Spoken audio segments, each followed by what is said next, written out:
Assalamu alaikum and hello. My name is Saleh Mumtaz Yusuf, and today we welcome you to another episode of Talk It Out with ICE Pakistan. And today we have Miss Somayeh Bardai from RLCC, Rana Liaquat Craftsmen Colony, and she's the CEO behind this lovely organization that caters to a lot of underprivileged women and children as well.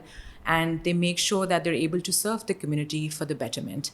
Hello, Somayeh, how are you? Hi, Saleh. I'm good. How are you? I'm great. Thank you so much for coming today and taking out time Thank you for for us. having me. So, Sumaya, I would just like you to briefly introduce the idea behind RLCC, how it was founded, and what exactly is the vision that revolves around this nonprofit organization, RLCC. Right. So RLCC, as you know, stands for Rana Liaquat Craftsmen Colony.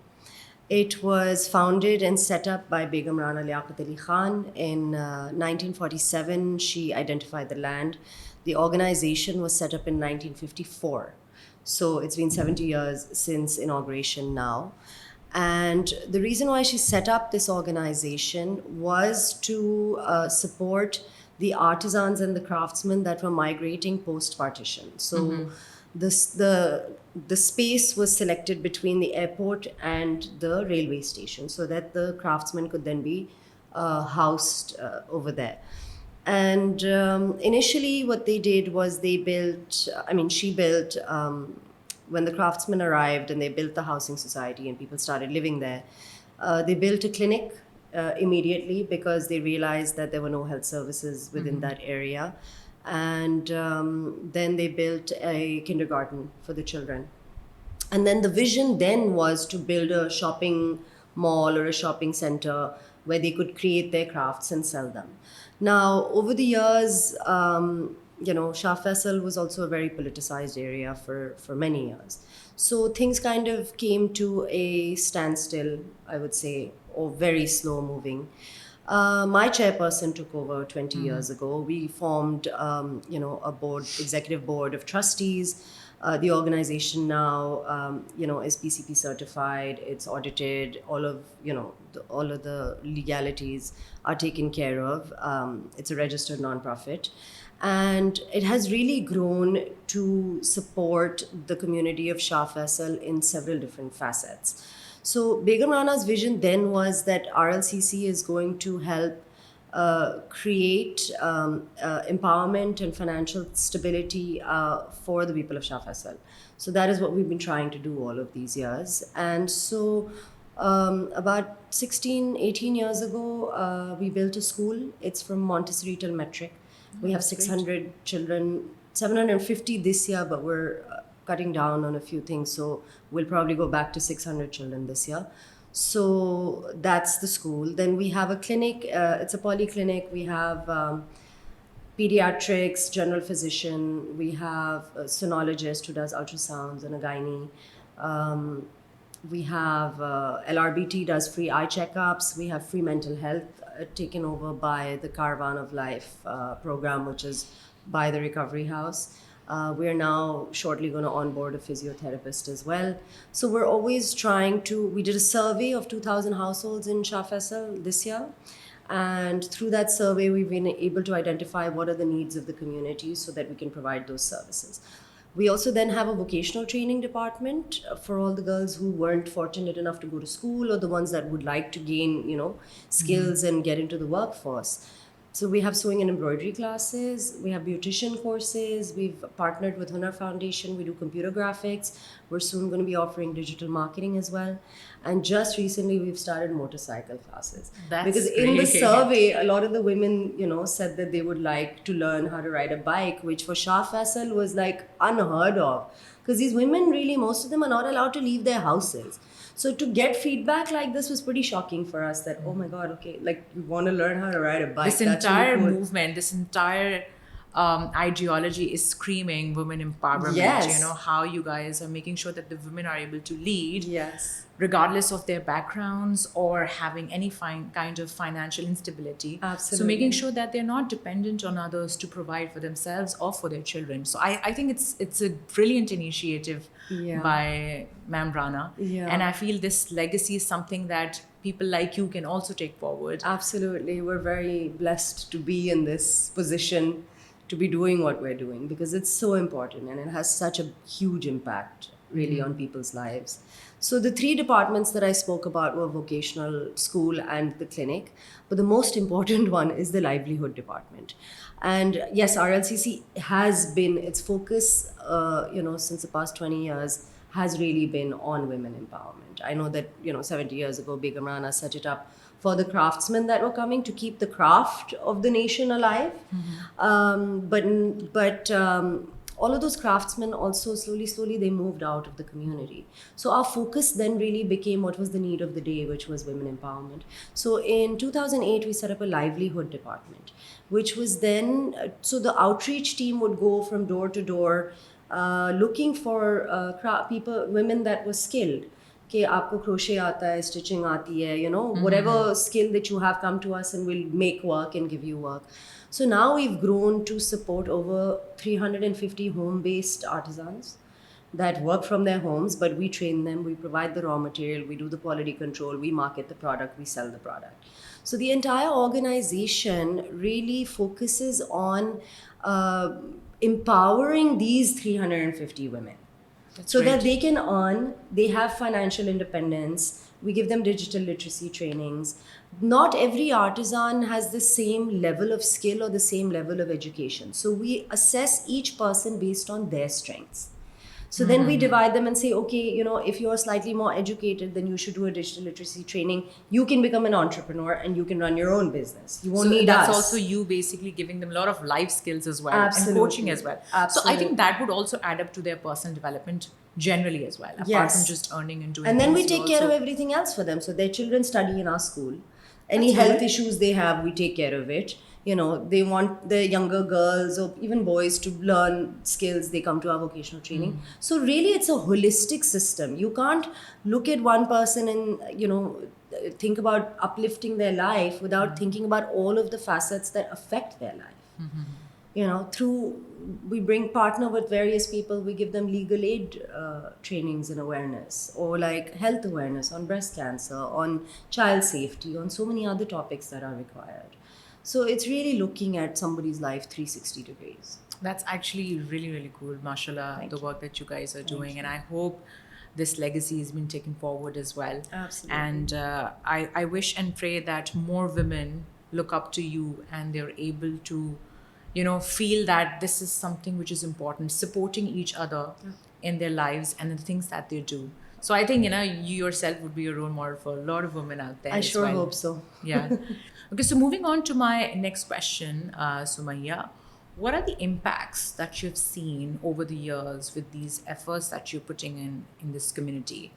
And when it comes to women empowerment and when it comes to providing all of these, social care and services to the people who are underprivileged or people who do not have access to resources. So how have you seen that impact? Well, I mean, the main impact really would be where we can measure is that our artisan strength has grown from 50 women to 350, 400. We have 750 registered women. When I say 350, these are the ones we're regularly supporting.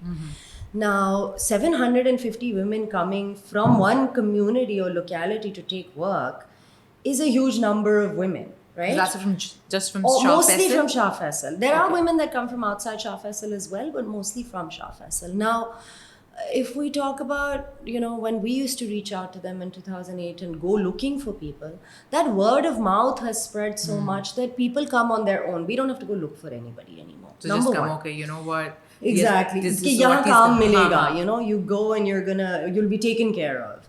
So that is a huge impact that people hear that we are supporting and they do come on their own. The second thing is that from the existing pool of artisans that we had, some of them have been really working with us for 15, 20 years now. It's great. And so they've put their children through school, they've put their children through university. Some of them have become entrepreneurs on their own. This one artisan started her own NGO and went back to Balochistan and gathered a whole bunch of women and started her own NGO, right? They feel like So it's their second home, you know? Exactly. Then there's it's another. a part of them now. Like, Yeah. I feel like There's they feel another that lady connection, that recently- belonging Bilkul. towards RLCC. Yeah, Bilkul. definitely. Huh? There's another lady who used to work on, we taught her handloom. So she worked with us for 2 years.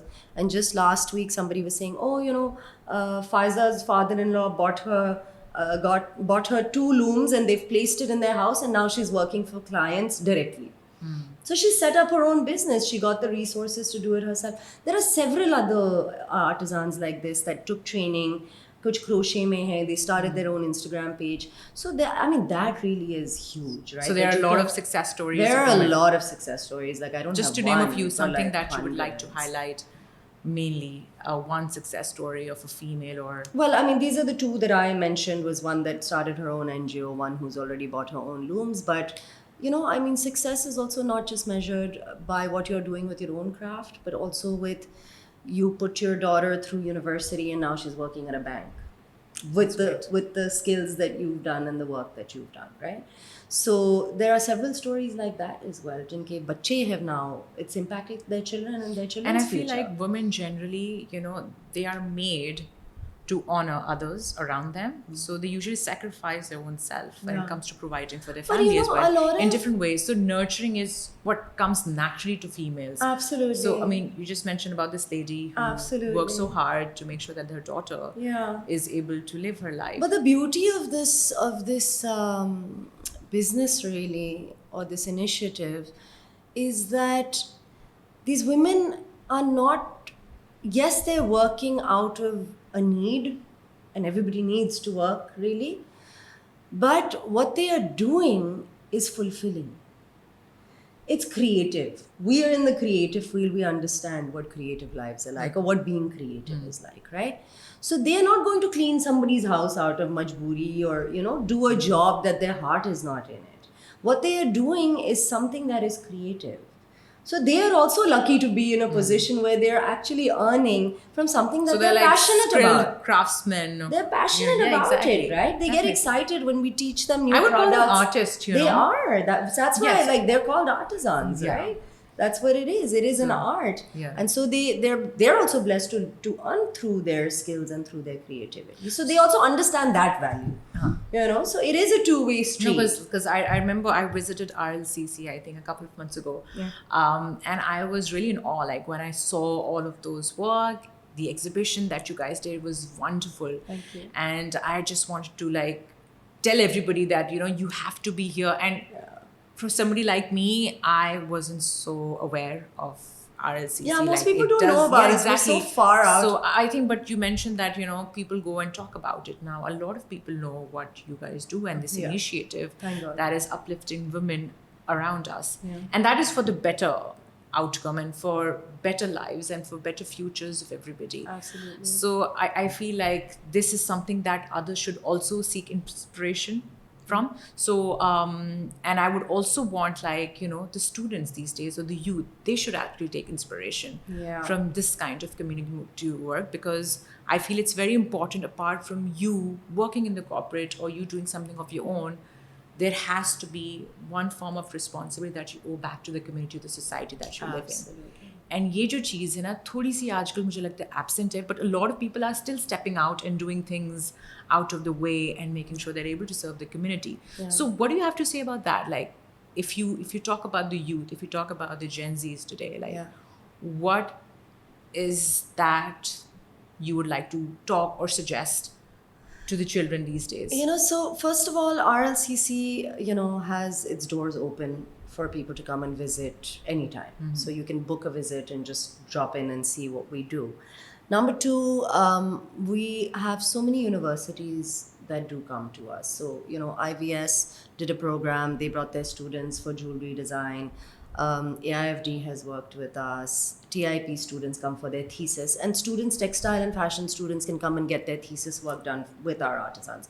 So that in itself is a design intervention collaboration between creative students and the artisans, which is amazing, and they really enjoy it. Like, and then we take our artisans to the IVS thesis show, and they see their work being displayed and put up. So it makes such a huge difference. Yeah, you know. valuable contributions. It's so valuable, and it's yeah. so encouraging for them. Very good. So what I would really recommend is, it's not just the craft. RLCC is a much bigger organization, and you're absolutely right. Some level of community service is very, very important because it changes your perspective as a human being. Definitely. When our Gen Z fortunately is very exposed to a lot of awareness and a lot of issues, about society, about the environment, about our world. They are a lot more aware than we were because we didn't have access to information like this. But apart from being aware and being very sensitive to these topics, because they're very vocal about it as well, what they just need to take it one step further and step out of their screens and actually go do something about it. You can't just sit there on your screen and complain about the world being horrible. You want to complain? Do something about it. Yeah. Find Stop solutions to the complaining problems. Yeah. and see what you can contribute to. So RLCC provides that. If you are somebody that would like to get into education, for example, or make a difference in education, you can always come up with an idea and come and apply it in our school and test it and then pilot it and take it on elsewhere. If you are in the health system, you're in a medical school, or you're studying anything related to health and wellness, you can always come to our clinic. We'll provide the beneficiaries. You can test out your project, and then you can apply it somewhere else. So we're really open to receiving people as volunteers to come in and try new ideas. Yeah, you do offer internships. We and offer voluntary internships programs and as well. everything for social development, for education, for health, for textile and fashion and design and communication, marketing. So really, it's a hub where you can just come and visit Connect and test and collaborate. connect Yes, and exactly. collaborate. We're so open to that, And I feel we like encourage that. now, these days, like when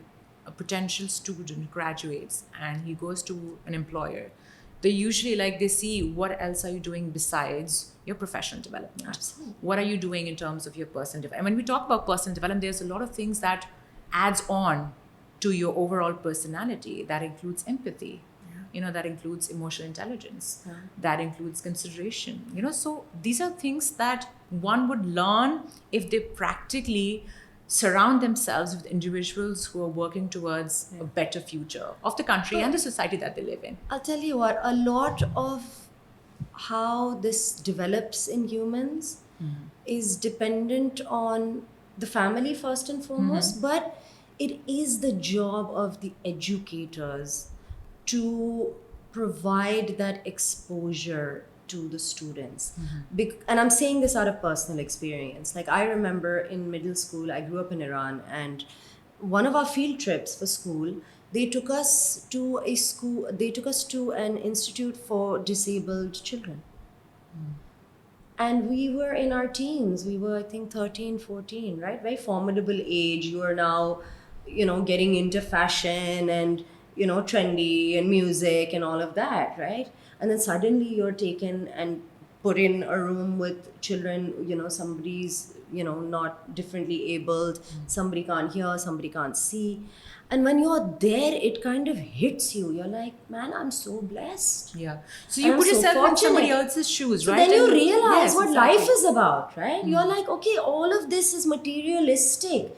But the reality really is giving back. Yeah. You're not fulfilled if you are not giving back to society. This reminds me, when I was previously teaching, I remember my students, I was teaching them personal branding, and I've discussed this before as well, I feel. When we talk about personal branding, and like I mentioned, a lot of people actually have started, voicing how community welfare and community work is so much important as well, apart from your professional development. So I made sure that my students were researching on different NGOs And their project was entirely based on voluntary work. So they were going to different places like Legal Aid Society, they were going to Sahara village, they were going to orphanages, and they had to basically narrate their entire story through a presentation. Yeah. And that would include like a small documentary that they would have to create. And then I made sure that I was inviting people from the NGOs, especially, to come and assess them and how they have done this. So it was something that was really impactful. And to this date, my students, they still haven't stopped going to these places. And they feel like, you have really connected us to something that we weren't really aware of. And it's a part of us now. When we talk about that aside, like they need to do community service aside from their professional development, I don't think they're two separate things. You need to incorporate service within your professional development. That is something that we can look that's into. What it has to be. Oftentimes youngsters are very lost. कि मैं जिंदगी में क्या करूं? What is the purpose of my life? And if we make one rule and say, look, everybody's purpose is you have one life. You've been sent on this earth. What do you think for? Right? You got one life. Do something good and go back. Don't only think about yourself. When you think about others and when you do things for others, it gives you that it gives you 10 times more for yourself, Yeah. in terms of fulfillment, in terms of happiness, in terms of, contribution, in terms of purpose. Yeah, definitely. Then you realize, okay, whatever, like if I professionally I professionally studied photography, right? But how am I using that also for the betterment of community? आप अपने commercial projects तो करो, उसको कोई नहीं रोक रहा. You got to make your bread and butter, right? But at the same time, and nobody's saying that you make your entire life about NGOs like me.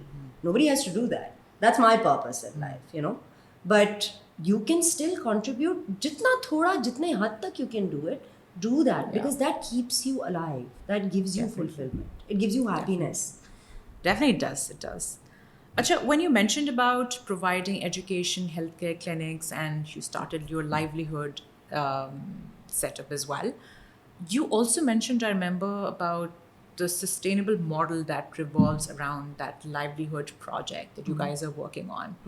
So could you mention something related to that? Because I remember we had a discussion earlier before this podcast, and you mentioned that we make sure that we're using, what is left over from different fashion houses, and we make sure that we inculcate that in our livelihood setup project that we're working on.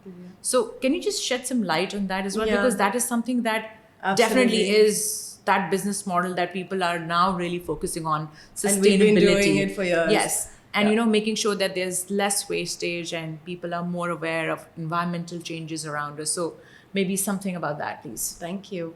So absolutely, yes. So we cannot be thinking about social betterment without considering environmental impact because they work hand in hand. You can't have a flourishing society if the environment is disturbed.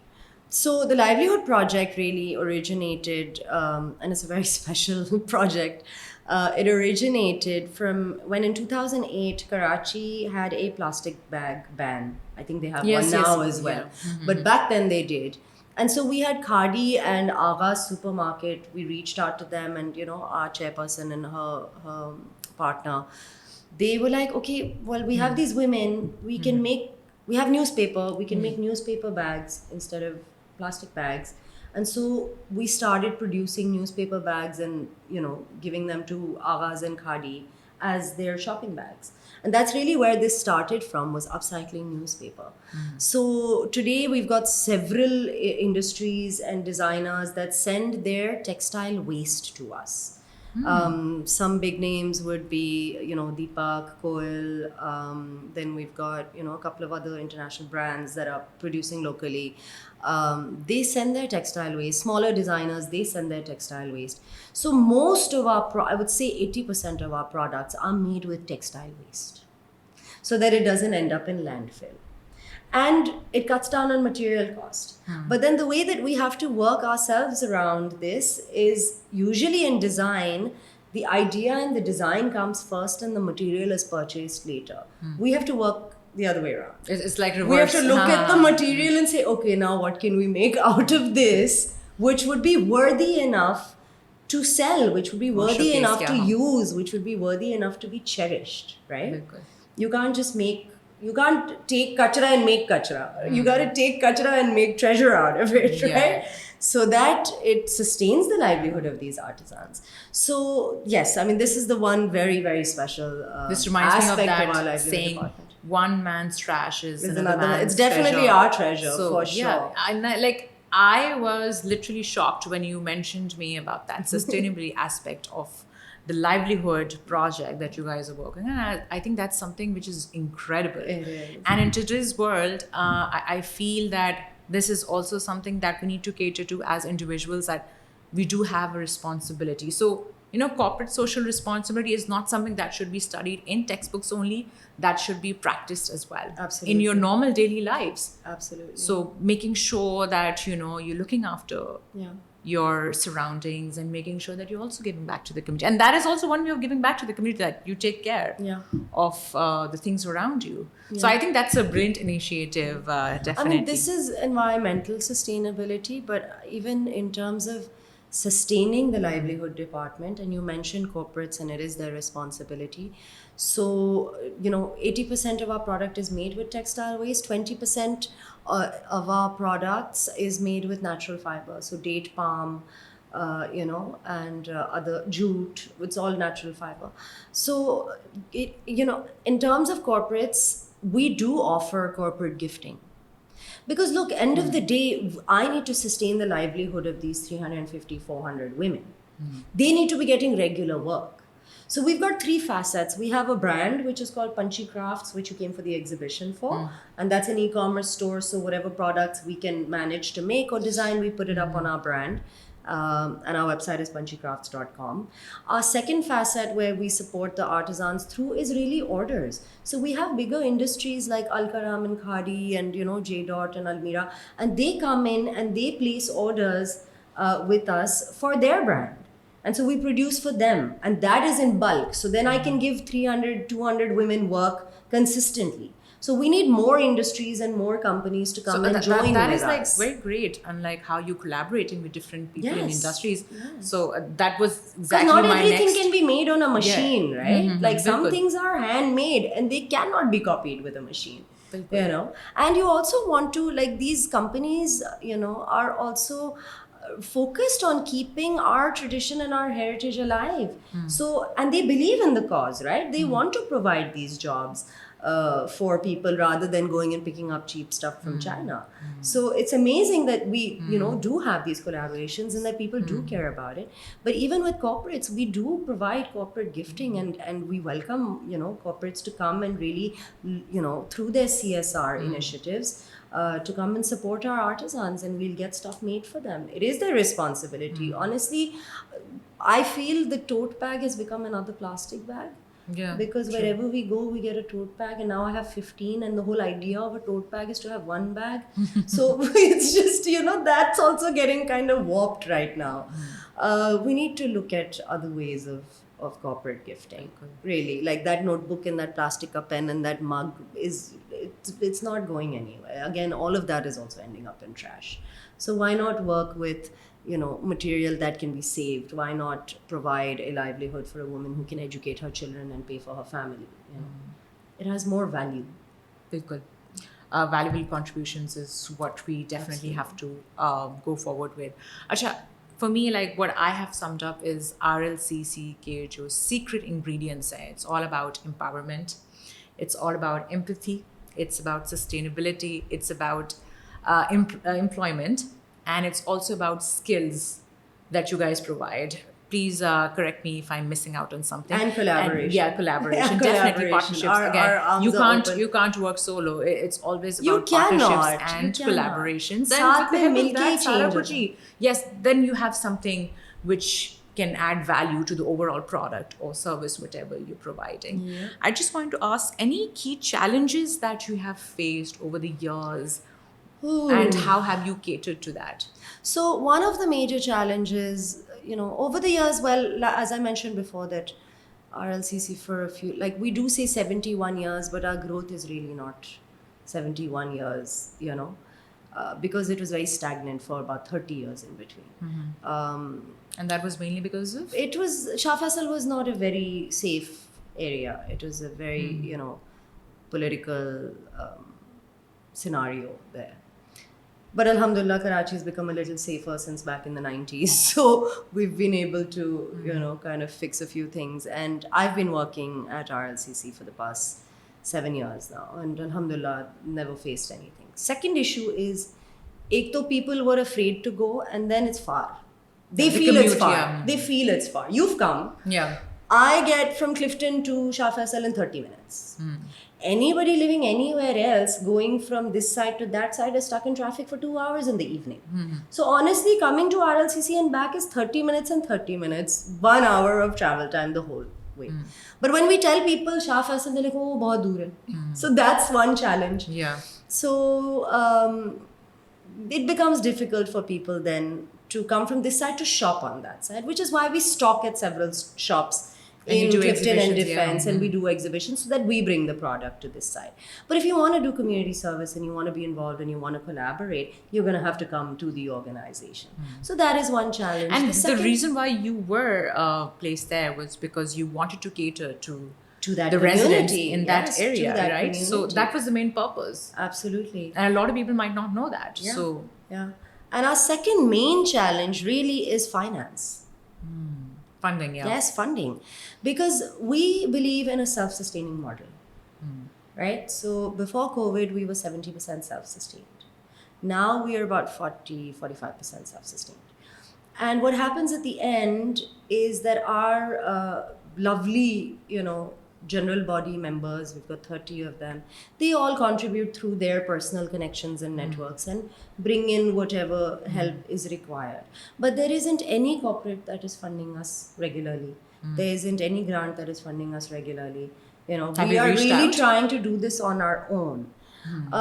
Yes, we do reach out, but things haven't really materialized. We did get one grant last year.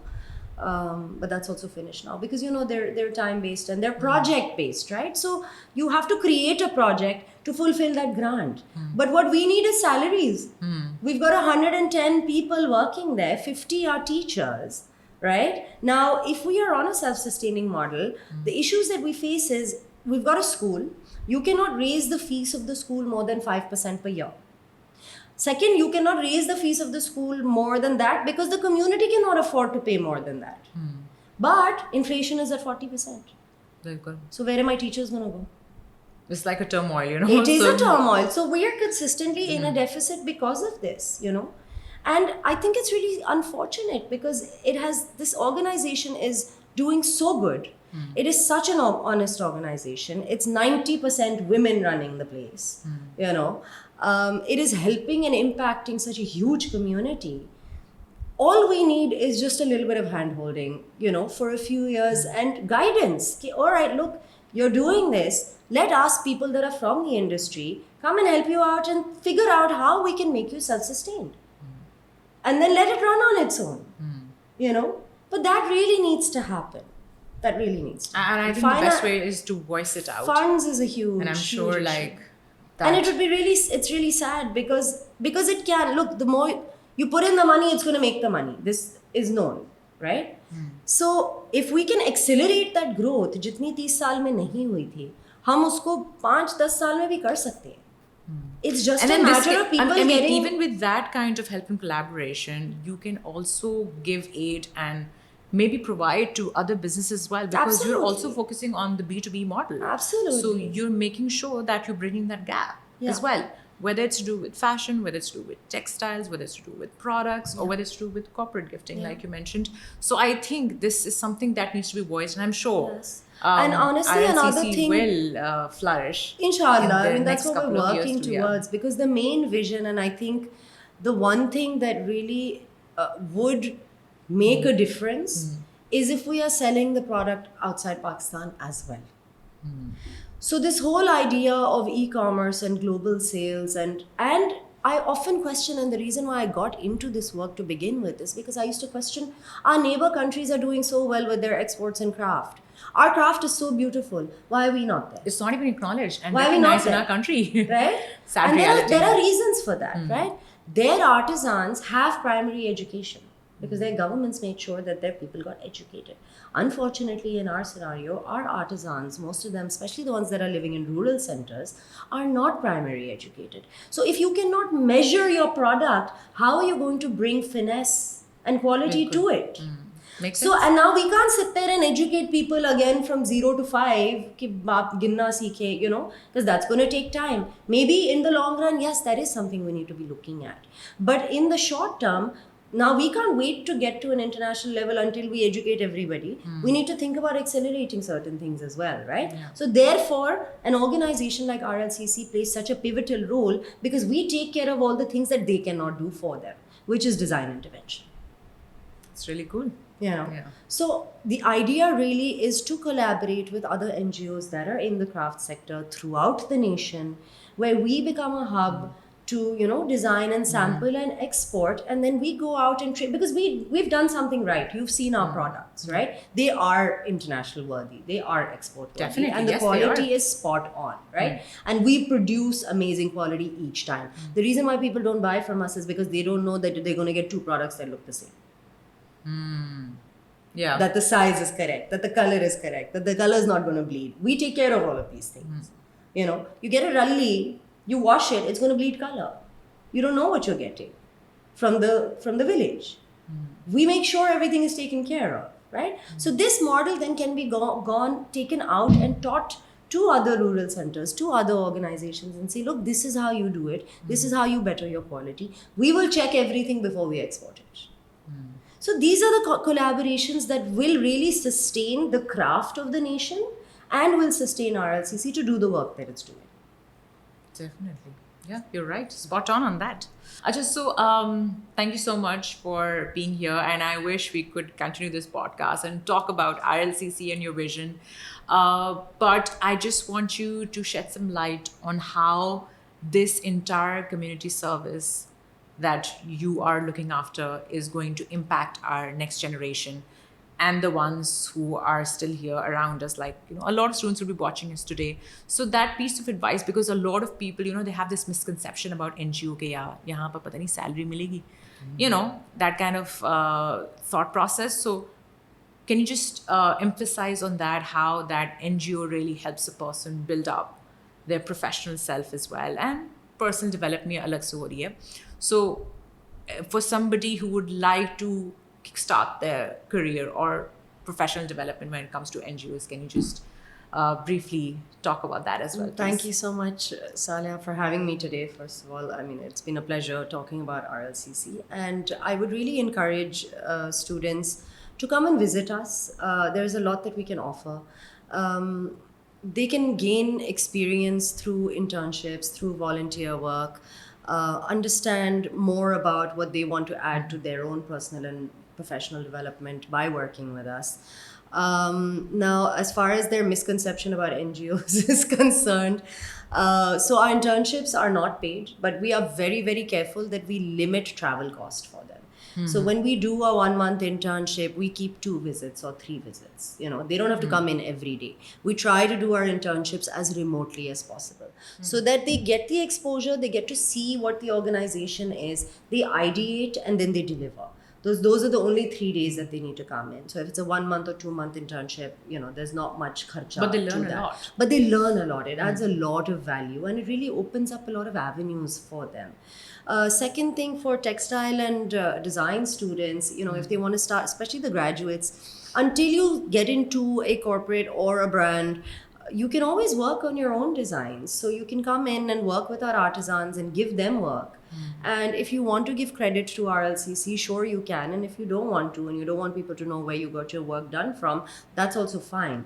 Because for us, what's important is that the woman is getting paid, there's more opportunities for her to earn. So some people understand the value of collaboration and they want to then say that, I'm working with women empowerment and, it's such a good project or it's valuable. Some people don't want to tell people, right? So we're okay either way. For us, our priority is different. So really, I mean, there is something for all types of students at RLCC. And I think you would be the best judge for that when you visit, it's a whole different ballgame. Yeah, It definitely. makes I would such a definitely vouch for that. difference. It's such I a would, difference. yeah. So I can sit there and talk about RLCC till the cows come home. But until you visited, you don't know what I'm talking about.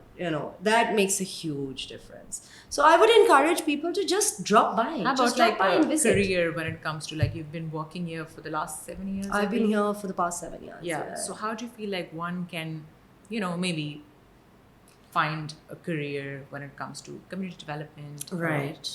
Well, again, working as for I an NGO. mentioned before, that funding is a problem for us, right? Number two, we also try to hire from within the Shah Faisal community predominantly, because our job is to provide jobs for Shah Faisal. So our first, selection would be if we can find capable. So if you're living in Shah Faisal or nearby, that would be great because that cuts down on travel cost as well. Right? So even if we are paying a lesser salary, at least you're saving on travel time and you're saving on travel costs. So we are open to people coming in for interviews and sending their CVs. There are a lot of openings that, we have, and we would love to consider that as well. And if people want to help out with the funding aspect of things, that is also, would be really exciting and appreciated and encouraged really to do. So if you've got a family business, you're in some industry and you want to collaborate, through the industry as well, through their CSR, bring them in. Children are looking at their professional lives and their growth, but what their family also brings can add a lot of value, right? So they need to look into that as well. You can take our products, aapke yahan shaadi ho rahi hai, aap aaye, we do all of that as well, with pouches and joda covers and buddies and, Eid envelopes and stuff. So all of the decor for weddings, which is a massive industry in Karachi and Pakistan, I would say. That I didn't know. Even for that, you can come in and get all of the stuff made for the shadi from us. All the bit pouches and giveaways. And I've even seen you also cater to a lot of childcare stuff. Yeah. So I've seen decor for the cribs and small baby toys that you make out of waste materials. Yeah. That was actually amazing. So we do. So, we cater to a lot of things that have a lot of demand, right? So weddings, babies are always born. So baby blankets or anything gifting for children, you can always come to us. We really have something for everybody. That's the beauty of RLCC. There is something for everyone. Thank you so much, Somayeh, for coming in today for this session. Thank you. And we had an amazing discussion today with Somayeh Bardai. She is CEO of RLCC, and she was able to talk about how RLCC has made an impact over the years when it comes to community service and community building as well. And their main vision and motto is to make sure that the women are especially empowered and they are, skilled enough under their training so that they can provide for themselves and the ones around them as well. Thank you so much, Somayeh. Thank you so much, And Salia, for having we're going to end the session today. Thank you.